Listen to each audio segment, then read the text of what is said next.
Welcome to the podcast. If you'd like to listen to an ad-free version of this episode and all of our episodes, then search True Crime Today Premium Plus on Apple Podcasts and press subscribe. That's our premium channel where all of our ad-free and advanced episodes live, all in one place. True Crime Today Premium Plus. Search it on Apple Podcasts and press subscribe. Even try it for 3 days free. Sometimes the only witness is the one they silenced. You're listening to Hidden Killers with Tony Brueski, featuring retired FBI Special Agent Jennifer Coffindaffer.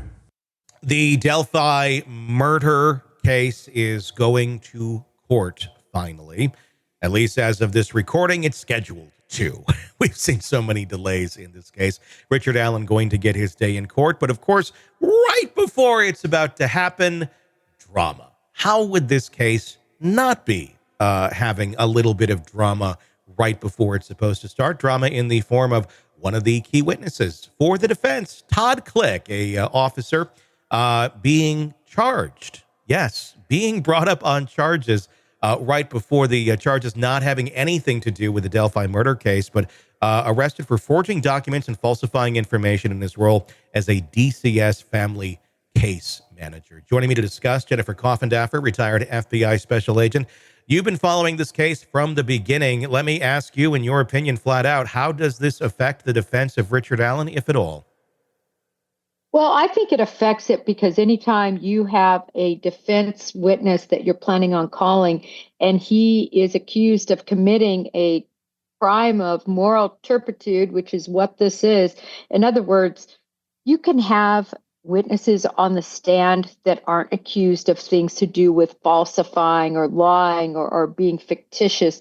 But once something like that happens, it really ruins the credibility of that witness, believe it or not. So in other words, you can steal, you could kill somebody, you could assault somebody, and it has a much different effect in terms of legally and the perception of a jury, right, when somebody has seen to lie or falsify. And those are the allegations against Todd Click. So I think it does have an impact. And just the timing of all this, I think was purposeful. Yeah, it's kind of hard not to look at it. I mean, the first thing I saw when I saw this was, okay, what are the charges? And I looked at him like, oh, they're just trying to discredit him. They're trying to make it look like, okay, whatever he says doesn't mean anything. Look, if he's willing to lie about this stuff and falsify these things in a DCS setting, it's about children. Why wouldn't he lie about the kids here in this case? What's going to stop him? It seems very, very questionable, and it just keeps playing to the conspiracy of all of this. They are doing anything they can, the prosecution and Delphi, to discredit anything with Richard Allen and take away anyone who could bring some semblance of a defense to him. I think all of us, first of all, if he committed these horrible crime against these two, I can't imagine anyone on the face of this earth that wouldn't want him to serve life and be in seg and just have a miserable existence minimally, right? Many would want a death penalty situation, but that's not on the table.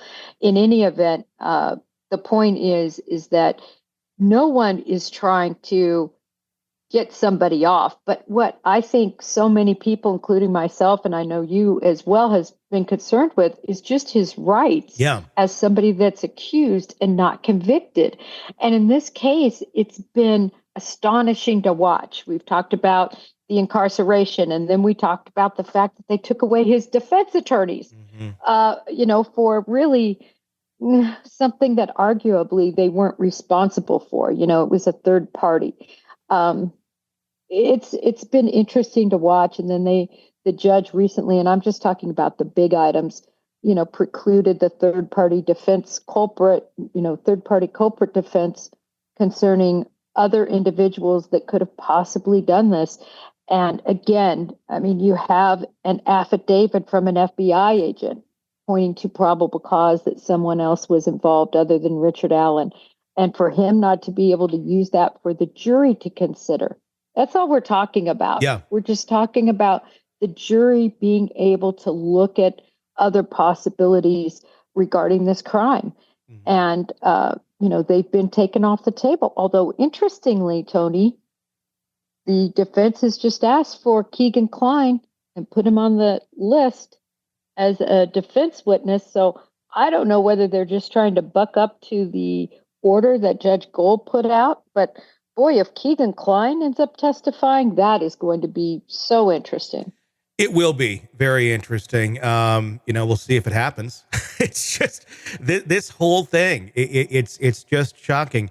Todd Click, he was one of the originals on this case. He was one of them to point out, hey, this Odinist stuff might have something to it. And he is scheduled to testify. We'll see if that actually does happen. But with Odinism not being allowed into this case, by the defense, you have a witness here. Could Todd Click introduce that in some way, shape, or form? Would he be allowed to say anything about Odinism or anything about his initial findings if he were to testify in this case? I think it'll be shut down based on Gold's orders. Mm-hmm. And that's what I find so interesting here. It seems like the defense is pushing the envelope saying, all right, just because you say we can't introduce third-party culprit, it doesn't mean we're not going to put all our witnesses on that could provide this information and maybe, I don't know, try to sneak it in. I don't know. Gold doesn't seem to be somebody who is going to let that happen. Yeah. But it'll depend on the direct questioning that is asked by the defense team. I just can't believe this is one trial that we're not going to be able to see anything. Mm-hmm. I understand the cameras if she doesn't want the hoopla, sure. But to not be able to have reporters in there live tweeting, letting us all know the detail by detail, what's happening in this case.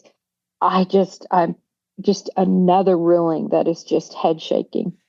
Strap in and get ready to go back in time. Gen X Time Machine is here to transport you back to the glorious days of neon, big hair, and cassette tapes that always needed rewinding. To figure out where Tupperware went wrong, we kind of got to start at the beginning. Remember when MTV actually played music videos? Or when lunch wasn't complete without Dunkaroos? Yeah, a little bit like trying to recapture the magic of a bygone era. Yeah. We're diving into all that and more.